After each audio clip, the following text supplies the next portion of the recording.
राम राम राम हरे हरे, हरे कृष्ण कृष्ण कृष्ण हरे हरे.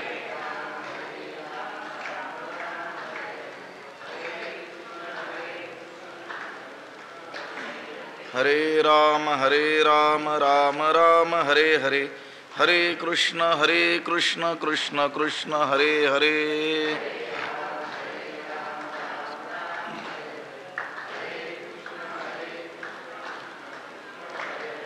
पुंडलीक वरदा हरी विठ्ठल श्री ज्ञानदेव तुकाराम. पंढरीनाथ भगवान की जय. माऊली ज्ञानेश्वर महाराज की जय. जगद्गुरु तुकाराम महाराज की जय. नहि ज्ञानेन सदृशं पवित्रमिह विद्यते, तत्स्वयं योग संसिद्धक कालेनात्मनि विन्दति. नमामि सद्गुरुं शान्तं सच्चिदानंद विग्रहं, पूर्ण ब्रह्म परानंदमीशमालंदि वल्लभं. नमो सद्गुरु तुकया ज्ञानदीपा, नमो सद्गुरु सच्चिदानंद रूपा, नमो सद्गुरु भक्त कल्याण मूर्ति, नमो सद्गुरु भास्करा पूर्ण कीर्ति. अखंड मंडलाकारं व्याप्तं येन चराचरं, तत्पदं दर्शितं येन तस्मै श्री गुरवे नमः. जयांचे किलिया स्मरण, होय सकळ विद्यांचे अधिकरण. तेची वंदू श्री चरण श्री गुरूंचे, ते नमस्कारोनी आता. नहि ज्ञानेन सदृशं पवित्रमिह विद्यते, तत्स्वयं योग संसिद्ध कालेनात्मनि विंदती. ग्रंथराज ज्ञानेश्वरीच्या 4थ्या अध्यायाचा विचार आपण करतो आहोत आणि या 4थ्या अध्यायातील 38व्या क्रमांकाचा हा श्लोक आहे. या श्लोकाचा अन्वय आणि अर्थ एकदा आपण पाहूयात. हि इह ज्ञानेन सदृशं पवित्रं न विद्यते, तत् आत्मनि योग संसिद्धः कालेन स्वयं विंदति. ही कारण इह या जगामध्ये या लोकामध्ये ज्ञानेन सदृशं पवित्रं न विद्यते, ज्ञानासारखं शुद्ध, पवित्र म्हणजे शुद्ध पावन करणार, न विद्यते असत विद्यमान वस्तू असत नाही. या लोकामध्ये ज्ञानासारखी पवित्र वस्तू नाही. तत् तत् म्हणजे ते ज्ञान, ते आत्मविषयक ज्ञान. आत्मनि योग संसिद्धः कालेन स्वयं विंदति. ते ज्ञान, आत्मविषयक ज्ञान योगानं सुसंस्कृत झालेला, म्हणजे कर्मयोगानं, समाधी योगानं अधिकार संपन्न झालेला जो पुरुष आहे, मुमुक्षु जो आहे, तो स्वतःच आपल्या अंतःकरणात काही काळाने काय करतो, प्राप्त करून घेतो. कालेनं, काळानं, दीर्घकाळानं आपोआप संपादन करून घेतो. म्हणजे ते ज्ञान त्याच्या शुद्ध बुद्धीत आपोआप काय होतं, उदित होतं. या जगामध्ये ज्ञानासारखी पवित्र वस्तू नाही. मागच्या श्लोकामध्ये त्या ज्ञानाचं सामर्थ्य जे सांगितलं, यथैधांसी समिद्धोग्निर भस्मसात कुरुते अर्जुन, ज्ञानाग्नी सर्व कर्माणि भस्मसात कुरुते तथा. वेदामध्ये अथवा लोकामध्ये, इह शब्दाचा अर्थ त्यांनी केलाय की या लोकामध्ये किंवा वेदामध्ये ज्ञानासारखी पवित्र वस्तू नाही. सगळ्यात पवित्र वस्तू आहे ज्ञान, पावन करणारी वस्तू आहे. आणि ते ज्ञान कर्मयोगाच्या द्वारे अधिकार संपन्न झालेला पुरुष, कर्मयोग करून निष्काम कर्मयोगाच्या द्वारे ज्यानं ज्ञानाचा अधिकार काय केलेला आहे, प्राप्त केलेला आहे, तो जो पुरुष, तो आपल्या अंतःकरणामध्ये काही काळानं ते ज्ञान काय करतो, प्राप्त करून घेतो. एकदा अधिकार प्राप्त झाला की पुढे ज्ञान होणं काय आहे, सोपं आहे. ज्ञानाचा अधिकार येणं कठीण आहे. त्याच्यासाठी अंतःकरण मल विक्षेप दोषांनी रहित व्हावं लागतं आणि त्यासाठी त्याला निष्काम कर्मयोगाचं काय करावं लागतं, अनुष्ठान करावं लागतं. निष्काम कर्मयोगाच्या अनुष्ठानानं ज्यानं अधिकार प्राप्त करून घेतलेला आहे, ज्ञाननिष्ठा योग्यता ज्याच्यात आलेली आहे, ज्ञानाचा अधिकार ज्याच्यामध्ये आलेला आहे, तो काही काळानं हे ज्ञान काय करतो, प्राप्त करून घेतो. म्हणून असो हे न घडे ते विचारिताची असगडे असंगडे पुढती ज्ञानाचे निपाडे पवित्र न दिसे. म्हणून हे असो, म्हणून हे राहू द्यात. ही ज्ञानाची जी पवित्रता, ज्ञानाचं जे सामर्थ्य जे सांगितलेलं आहे, ज्ञानोबा म्हणतात म्हणून हे असो, म्हणून हे राहू द्या. न घडे ते विचारिताची असंगडे.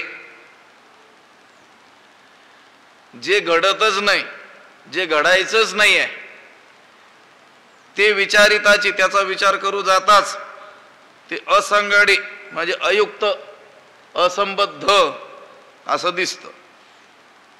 म्हणजे जी गोष्ट घडायचीच नाही त्याचा विचार केला असता ते कसं दिसतं, असंगत आपल्याला दिसतं, विसंगत दिसतं, अयुक्त असं वाटतं. पुढती ज्ञानाचे निपाडे पवित्र न दिसे. एकंदरीत विचार जर केला तर ज्ञानासारखं पवित्र दुसरं काहीही दिसत नाही. म्हणून असो न घडे, हे न घडे, हे घडत नाही. आता यावरील दोन ज्या ओव्या आहेत, वरचा जो श्लोक होता 37, त्याच्यावर ज्या दोन ओव्या होत्या, उदाहरणं दिलेली होती. सांगे भुवनत्रयाची काजळी, जे गगना माझी उधवली, ते प्रळयीची वाहुटुळी काय अभ्र पुरे, आणि की पवनाचे निकोपे पाणीची जो पळीपे, तो प्रळया नळू दडपे तृणे काष्ठे काही. ह्या ज्या दोन ओव्या या 37व्या श्लोकावरचं भाष्य ज्ञानोबरायांनी केलेलं होतं. तर आता ज्ञानोबराय म्हणतात म्हणून असो हे न घडे. या दोन ओव्यामध्ये जे सांगितलेलं आहे हे कधीच घडणार नाही. कधीच घडणार नाही म्हणजे काय सांगितलं होतं, प्रळयकालीन जी वावटळ आहे ती त्रैलोक्याची राख जेथे आकाशात उडवून लावते, तेथे त्या वावटळीला उडून लावण्याकरिता आभाळ काय अधिक आहे का? जे ढग आहेत ते ढग उडवून लावू शकत नाही का? कोण? प्रळय काळची वावटळ, की जी वावटळ की जो सोसाट्याचा वारा या त्रैलोक्याच्या त्रैलोक्याला राखेसारखा आकाशात काय करतो, उडवून लावतो.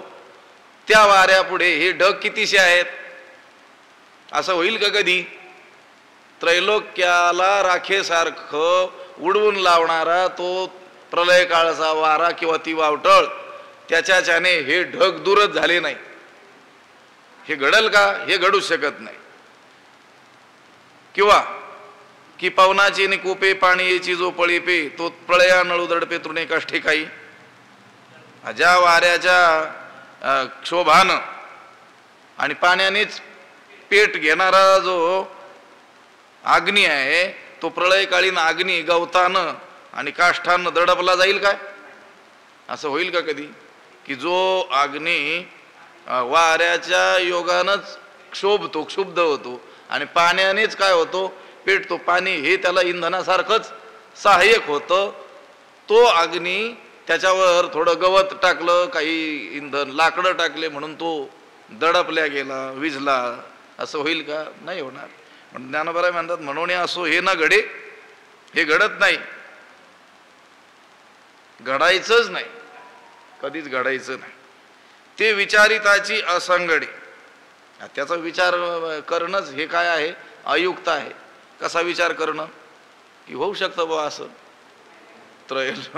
त्रैलोक्याला राखेसारखा उडवून लावणारा वारा, पण त्याच्याने ढग देखील दूर झाले नाहीत, असं होऊ शकतं. असा विचार करणंच काय आहे? अयुक्त आहे, अयोग्य आहे, असंबद्ध, विसंगत आहे. म्हणून असो हे न घडे ते विचारिताची असंगडे, पुढती ज्ञानाचे निपाडे पवित्र न दिसे, ज्ञानाचे निपाडे, ज्ञानाच्या बरोबरीचं, ज्ञानाच्या तोडीचं पवित्र असं काही दिसत नाही. अनेक साधनं आहेत तशी की जी साधनं काय करतात, पातकांची निवृत्ती करतात. त्या त्या विशिष्ट पातकांची निवृत्ती करणारे देखील काही काही काय आहेत, साधनं आहेत. पण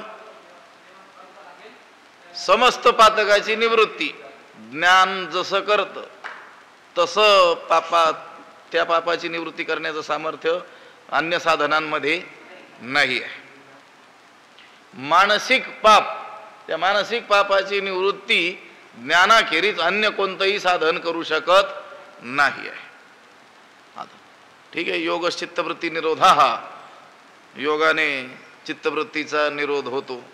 चित्तवृत्तीचा निरोध होणं हे योगाचं काय सांगितलं, फळ, मुख्य फळ म्हणून सांगितलेलं आहे. पण तो योग सुद्धा चित्ताचा पूर्णतः बाध करू शकत नाही. योगानं त्या समाधीपुरता चित्ताचा लय होऊ शकतो, पण समाधीचं विथान झालं की चित्त पुन्हा व्यवहार करू लागतच. पण त्या चित्ताचं संपूर्ण बाध ज्ञानानंच होऊ शकतो. चित्त ज्ञानाने काय होतं, विरून जातं. ते स्वलाभ लाभलेपणे मन मनपणा ही धरुनेने शिवतले जैसे लवणे आपुले निज.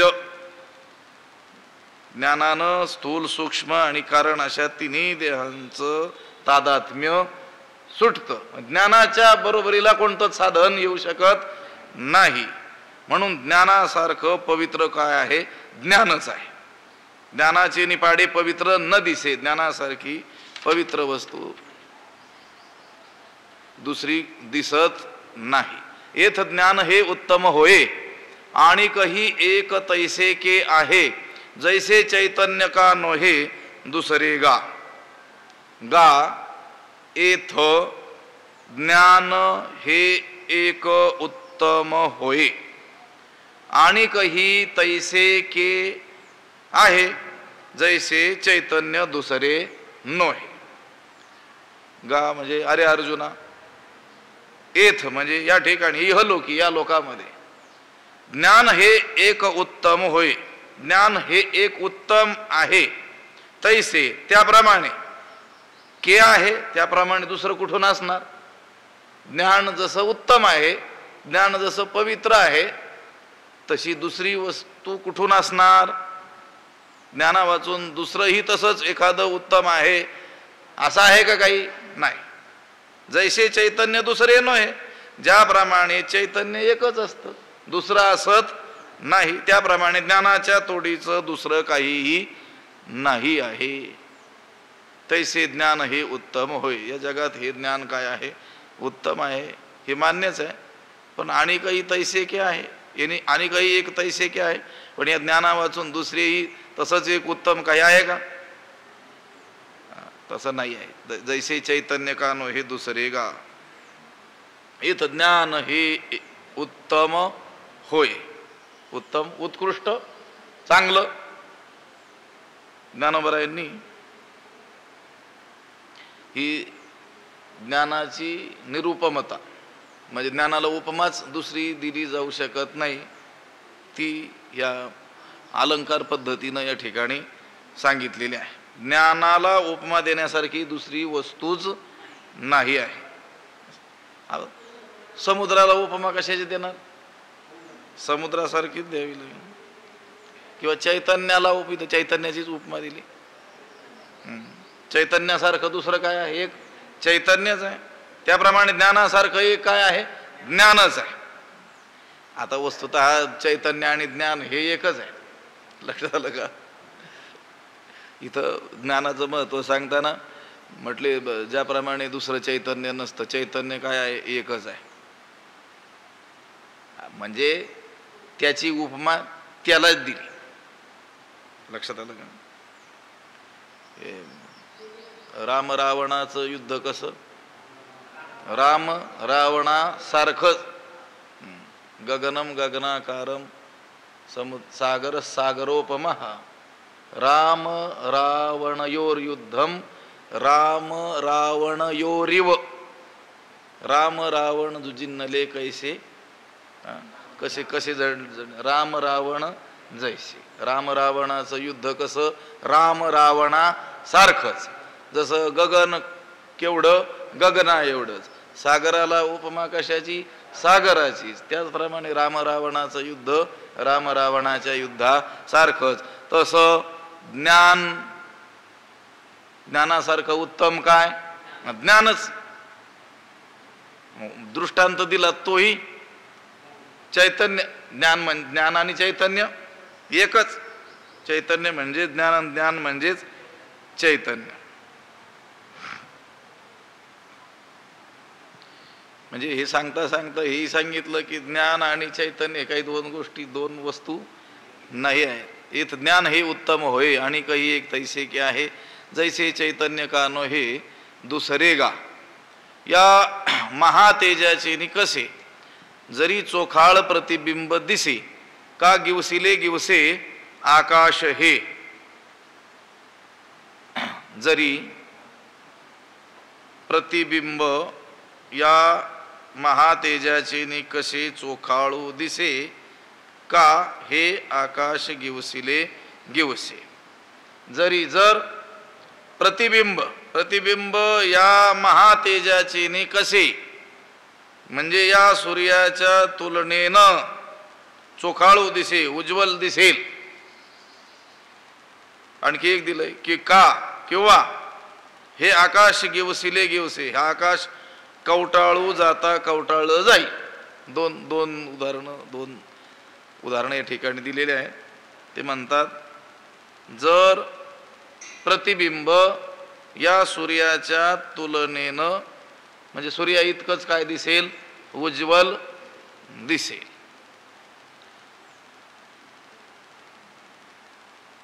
सूर्याच्या कसाला उतरेल काय प्रतिबिंब किंवा हे आकाश काय करता येईल कवटाळता येईल कवटाळू जाता कवटाळलं जाईल पुढे आणखी काय दिलेले आहेत उदाहरणं पुढच्या ओव्यांमध्ये दिलेले आहेत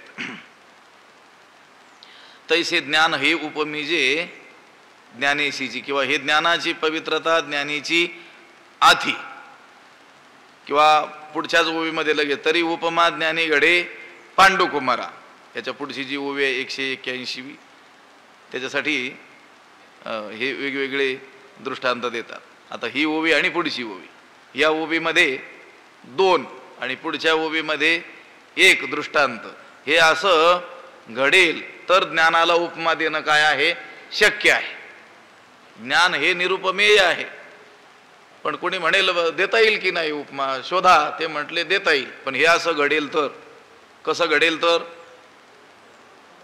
प्रतिबिंब या सूर्याच्या कसाला उतरेल किंवा हे आकाश कोणीतरी कवटाळून धरलेलं आहे असं आपल्याला कोणीतरी दिसेल किंवा ना तरी पृथ्वीचे निपाडे कांटाळे जरी जोडे या पृथ्वीच्या बरोबरीने तुलना करता येईल असा एखादा वजनदार पदार्थ काय होईल मिळेल तरी उपमा ज्ञानी घडे पांडुकुमारा हे पांडुकुमारा या ज्ञानाला काय देता येणं शक्य आहे उपमा देता येणं शक्य आहे याच्यासाठी हे दृष्टांत दिलेले आहे या महातेजाचे निकसे महातेज म्हणजे सूर्य कसे तुलनेने सूर्याच्या तुलनेने या जगामध्ये सर्वात तेजस्वी पदार्थ कोण आहे सूर्यच आहे जे की एक तेजस्वी सूर्याची हा जगामध्ये सर्वात तेजस्वी असलेला पदार्थ कोण आहे सूर्य आहे त्याची बरोबरी करू शकेल असं दुसरं काही तेज आहे का जगामध्ये नाही आहे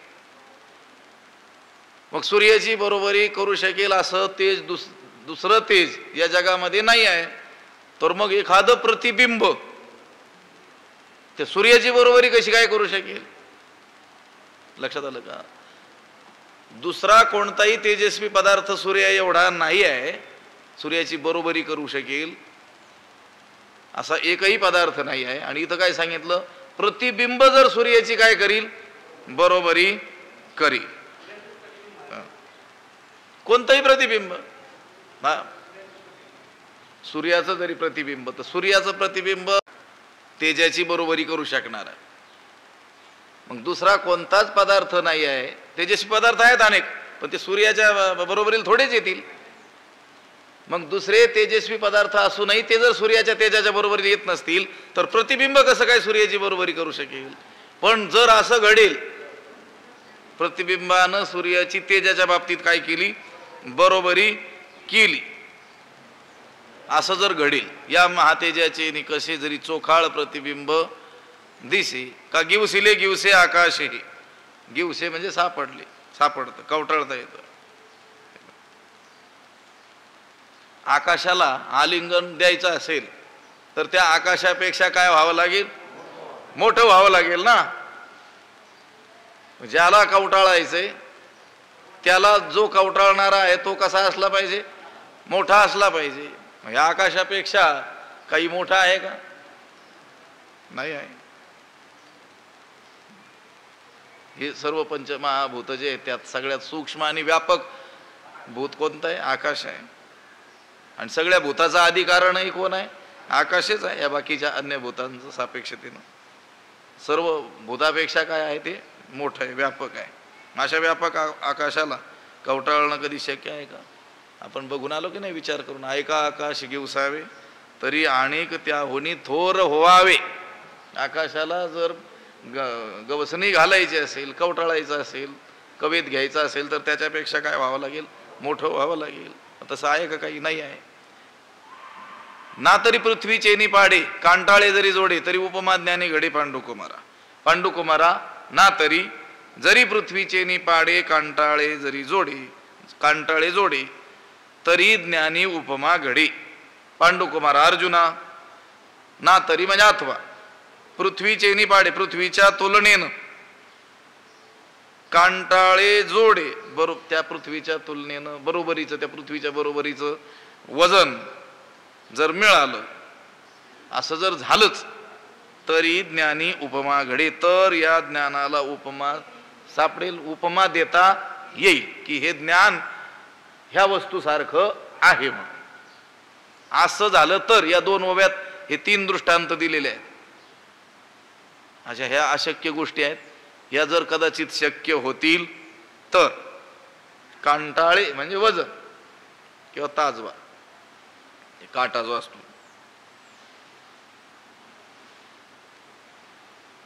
आता पृथ्वीच्या बरोबरीला, पृथ्वीला एका तराजूच्या एका पाऱ्यात टाकायचं आणि तिच्याच वजनाच्या बरोबरीची वस्तू दुसरीकडं काय करायची? टाकायची. अशी पृथ्वीच्या बरोबरीची दुसरी अशी वजनदार वस्तू जर काय होईल? प्राप्त होईल. तर मग या ज्ञानाला उपमा देता येणं काय आहे? शक्य आहे. पण पृथ्वीच्या बरोबरीनं काट्यामध्ये, तराजूमध्ये पृथ्वीला एकीकडे ठेवून दुसरीकडं तिच्या बरोबरीनं तोलण्याकरिता दुसरा पदार्थ आहे का? काही नाही आहे. अगदी त्याचप्रमाणे ज्ञानाला या जगतामध्ये उपमा देण्याकरिता दुसरा पदार्थ नाही आहे. तरी उपमा ज्ञानी घडे पांडुकुमारा. म्हणून बहुती परी पाहता पुढत पुढती निर्धारिता. हे ज्ञानाची पवित्रता ज्ञानीची आथी म्हणून बहुती परी पाहता.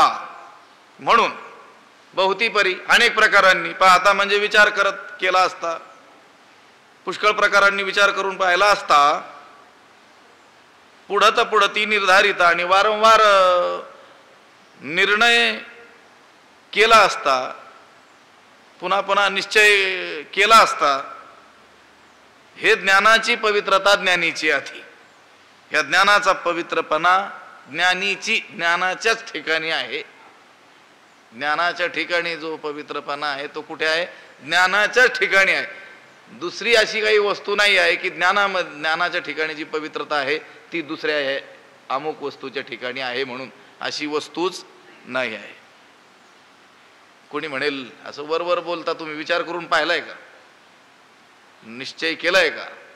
उगीच सांगता की ज्ञानासारखी पवित्र वस्तू ज्ञानच आहे, ज्ञानासारखं पावित्र्य दुसऱ्या कोणाच्याही ठिकाणी नाही, असं वरवर बोलता का? ते म्हटले नाही. म्हणून बहुती परी पाहता. पुष्कळ प्रकारांनी विचार करून पाहिलं असता, विचारपूर्वक सांगतात ना ते, उगीच कुठंतरी ऐकलं लगेच सांग. त्यांनी स्वतः काय केलंय, विचार केलाय, अनेको वेळेस काय केलेला आहे, विचार केलाय, शास्त्राधारे काय केलेला आहे, विचार केलेला आहे, श्रीगुरूंच्या आचार्यांच्या सानिध्यात बसून काय केलेला आहे, विचार केलेला आहे, आणि निर्णयापर्यंत गेलेले आहेत. आपला केलेला जो निश्चय आहे तो पुन्हा पुन्हा त्यांनी काय केलेला आहे, तपासला आहे. पुढं तर पुढं ती निर्धारिता म्हणून बहुती परी पाहता, अनेक प्रकारांनी विचार केला असता आणि पुढं तर पुढं ती निर्धारिता आणि वारंवार पुन्हा पुन्हा केलेला निश्चय तपासून पाहिला असता हेच सिद्ध होतं की हे ज्ञानाची पवित्रता ज्ञानीची अति. ज्ञानाची पवित्रता ज्ञानाच्या ठिकाणीच आहे. पवित्रता, शुद्धता, पावनता, दुसऱ्याला देखील पावन करण्याचं सामर्थ्य हे कोणाच्या ठिकाणी आहे, ज्ञानाच्याच ठिकाणी आहे. येत आहे. गंगा देखील काय आहे, पवित्र आहे. यमुना पवित्र आहे, नर्मदा पवित्र आहे, आपली गोदावरी काय आहे, पवित्र आहे. म्हणून त्यांच्या ठाई असलेल्या पवित्रतेची उपमा त्यांना एकमेकीला देता येईल. गंगेची पवित्रता कशी गोदावरी सारखी, गोदावरीची पवित्रता नर्मदे सारखी, अशी उपमा देता येणं काय आहे, शक्य आहे एक वेळ. पण ज्ञानाच्या पवित्रतेला उपमा द्यायला दुसरा पदार्थच नाही. ज्ञानाच्या समतोल पवित्रता दुसऱ्या कशातही नाही. ज्ञाना इतकं पवित्र काय आहे, ज्ञानच आहे. म्हणून हे ज्ञानाची पवित्रता ज्ञानीची आथी. कसं काय बरं, आणखी उदाहरण पुढे देतात. जैसी अमृताची चवी निवडीजे तरी अमृताची सारीखी म्हणीजे, तैसे ज्ञान हे उपमिजे ज्ञानेसीची. उदाहरण दिलं.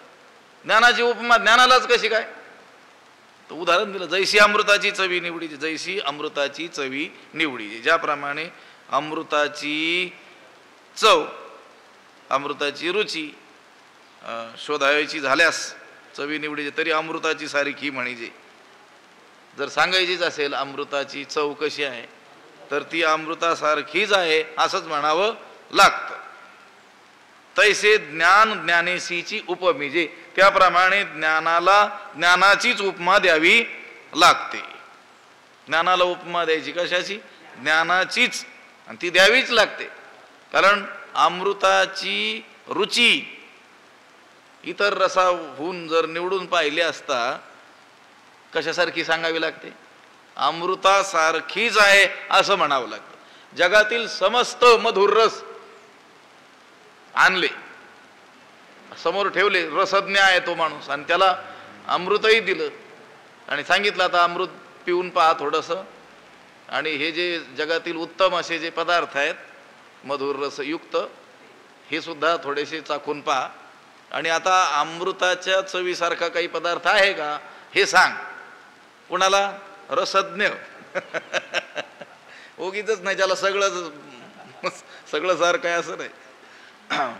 त्याच्यात सुद्धा ज्ञानी लोक असतात बरं का. आता ज्ञानवरायांनी तर त्या काळात शब्द वापरला, हा रसज्ञ आणि जेवणारे, सुग्रणे आणि उदारे, रसज्ञ आणि असा मेळ झाला पाहिजे म्हटले नाही का.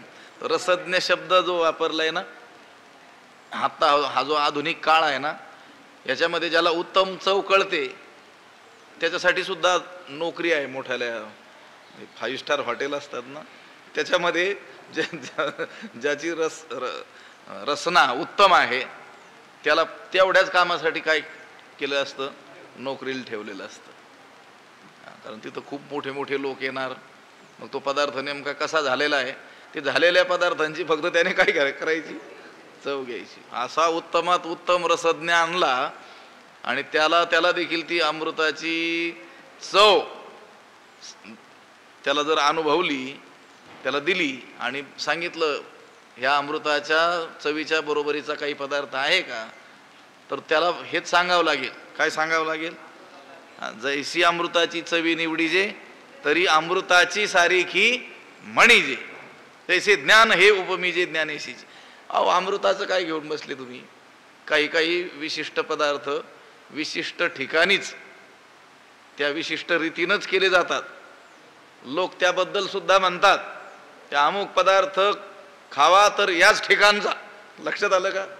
त्यांच्या दृष्टीनं तसा पदार्थ जगात कोणी बनवला तरी देखील त्याला त्याची बरोबरी येत नाही. होतं की नाही व्यवहारामध्ये? व्यवहारात बोलतात की नाही लोक, चहा प्यावा तर अमुक ठिकाणचाच प्यावा, किंवा आणखी काय काय पदार्थांची नावं घेतात. म्हणजे त्यांच्या दृष्टीनं त्या पदार्थाची जी चव आहे ती अन्यत्र कुठेही कुणीही बनवलं तर नाही, तिथंच आहे. अगदी त्याच पद्धतीनं जैसी अमृताची चवी निवडीजे तरी अमृताची सारिखी म्हणीजे, तैसे ज्ञान हे उपमेजे ज्ञानेशीची. अगदी त्याच पद्धतीनं ज्ञानाला उपमा कशाची द्यावी लागेल? ज्ञानाचीच द्यावी लागेल. जैसी अमृताची चवी निवडीची, चव म्हणजे रुची, गोडी. निवडी जे निवडली जाते, शोधली जाते. अमृताची चव कशी असते हे सांगायचं झालं तर अमृतासारखीच असते असं म्हणावं लागेल. असं म्हणून चालेल का बासुंदीसारखी असते म्हणून? अमृताची चव कशी? अमृतासारखीच. आता ते लोकांनी नाव दिलंय, होय काव माऊली? त्या लोकांनी नाव दिलं अमृत तुल्य म्हणून. जणू काही ते अमृत पिऊन आलेले असले पाहिजेत आणि त्यांनी बनवलेला चहा देखील अगदी तसाच लागत असला पाहिजे म्हणून नाव दिलं काय? अमृत तुल्य. हा गमतीचा भाग झाला. अमृताची चव बासुंदी सारखी, खिरी सारखी, आणखी काही गोड पदार्थ असतील तशी असं म्हणताच येत नाही. अमृताची चव अमृताच्या सारखीच आहे. आतापर्यंत जे ज्ञानोबरायांनी दृष्टांत दिले ते परिणाम दृष्ट्या तुल्य नव्हते. अमृत हा जो रस आहे इतर रसाप्रमाणे नसून तो कसा आहे? सिद्ध रस आहे. हे रस काय करावे लागते? करावे लागतात, सिद्ध करावे लागतात.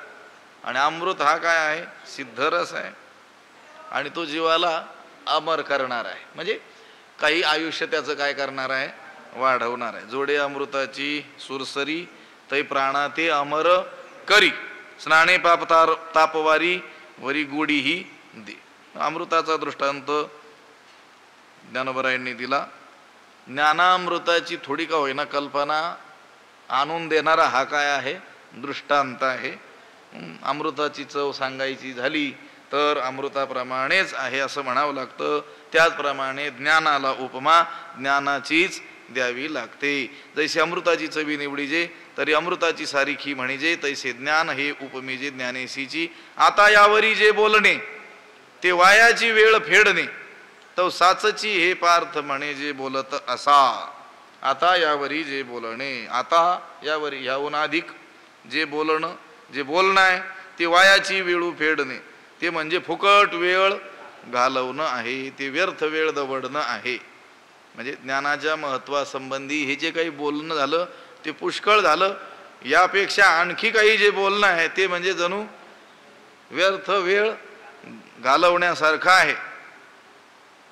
तो साचची हे पार्थ म्हणे जे बोलत असा, तेव्हा तव पार्थू म्हणे, तेव्हा अर्जुन म्हणाला जी जे बोलत असा हे साचची. महाराज आपण जे बोलत आहात ते काय आहे?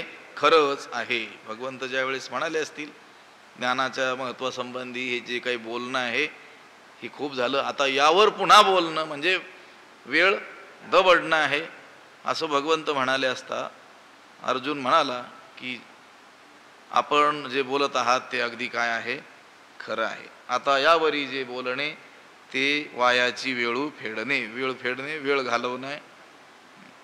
आता जर विस्तार करून सांगायचं असेल तर उपमा देऊनच काय करावं लागतं? बोलावं लागतं.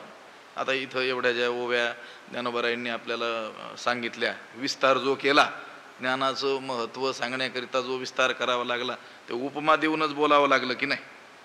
पण आता शेवटी सांगितलं की हे दैसे ज्ञान हे उपमेजे ज्ञानेशीची, ज्ञानाला उपमा ज्ञानाचीच. म्हणून आता आणखीन काय बोलायचं?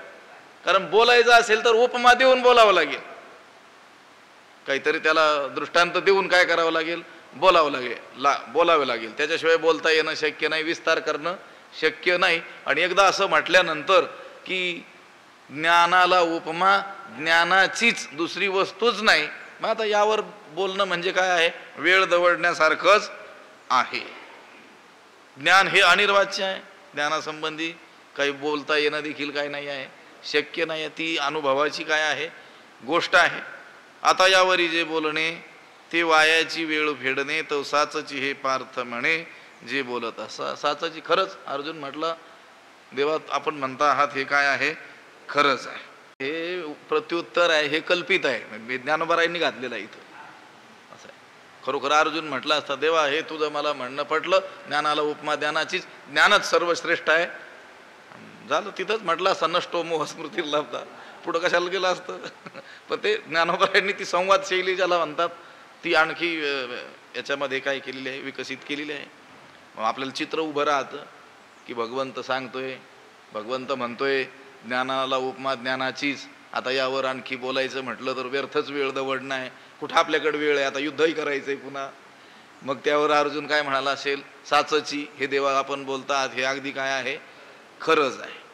तो साचची हे पार्थ म्हणे जे बोलत असा, परी तेची ज्ञान केवी जाणावे, ऐसे अर्जुने जाऊ पुसावे, तव ते मनोगत देवे जाणीतले.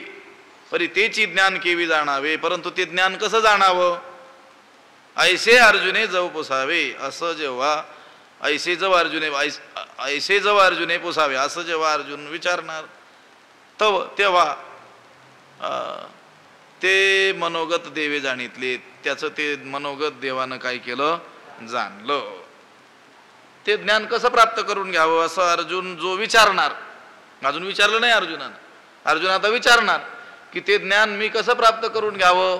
तर देवानं अगोदरच त्याचं मनोगत जाणलं की हा आता विचारणार आहे की एवढं हे पवित्र असलेलं ज्ञान, ज्ञानासारखी पवित्र वस्तू नाही, ज्ञानाला उपमा ज्ञानाची द्यावी लागते. मग असं हे पवित्र ज्ञान मी कसं जाणावं असं अर्जुन विचारणार. त्या अगोदर देवानंच त्याचं काय केलं मनोगत जाणलं, देवाला कळालं त्यानं पुसण्याच्या म्हणजे विचारण्याच्या अगोदरच.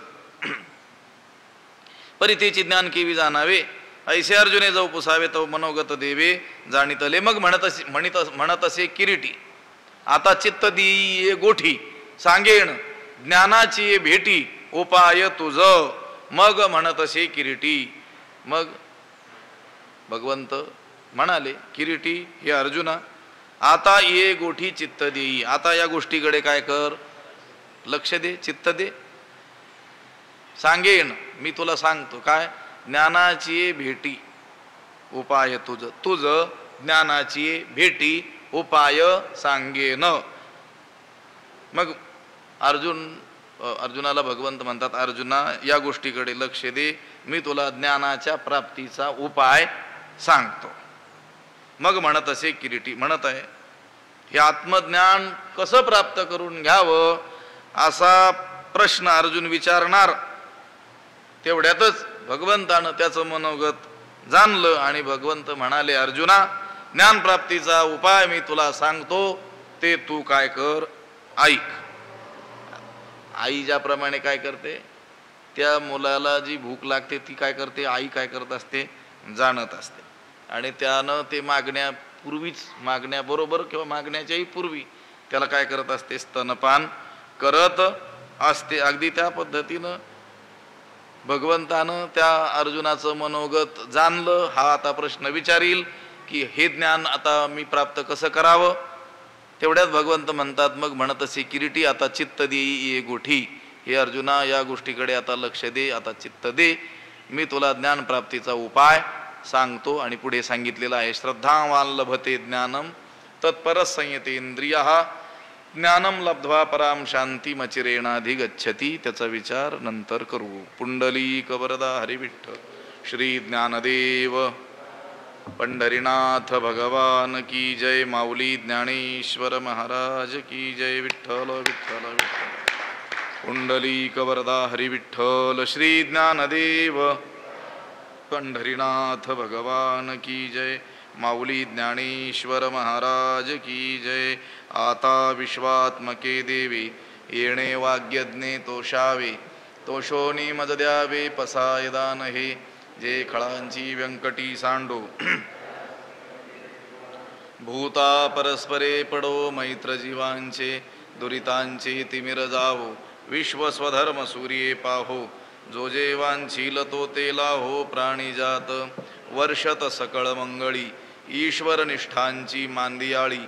अनवरत भूमंडळी भेटो तया भूता, चला कल्पतरूंचे आरव, चेतना चिंतामणीचे गाव, बोलते जे अर्णव पियुषांचे, चंद्रमे जे अलांछन, मार्तंड जे तापहीन, ते सर्वाही सदा सज्जन सोयरे होतू, किंबहुना सर्व सुखी पूर्ण होवणी तिही लोकी, भजिजो आदि पुरुखी अखंडित आणि ग्रंथोपजीविये, विशेषी लोकी इये, दृष्टादृष्ट विजये होवावेजी, एथ म्हणे श्री विश्वेश्वरावो, हा होईल दान पसावो, येणे वरे ज्ञानदेवो सुखिया झाला, येणे वरे ज्ञानदेवो सुखिया झाला, येणे वरे ज्ञानदेवो सुखिया झाला, पुंडलिक वरदा हरिविठ्ठल श्री ज्ञानदेव पंढरीनाथ भगवान की, माऊली ज्ञानेश्वर जगद्गुरु तुकाराम महाराज की जय, शांती ब्रह्म एकनाथ महाराज की, सद्गुरु बंशी महाराज की जय, सद्गुरु जोग महाराज की जय।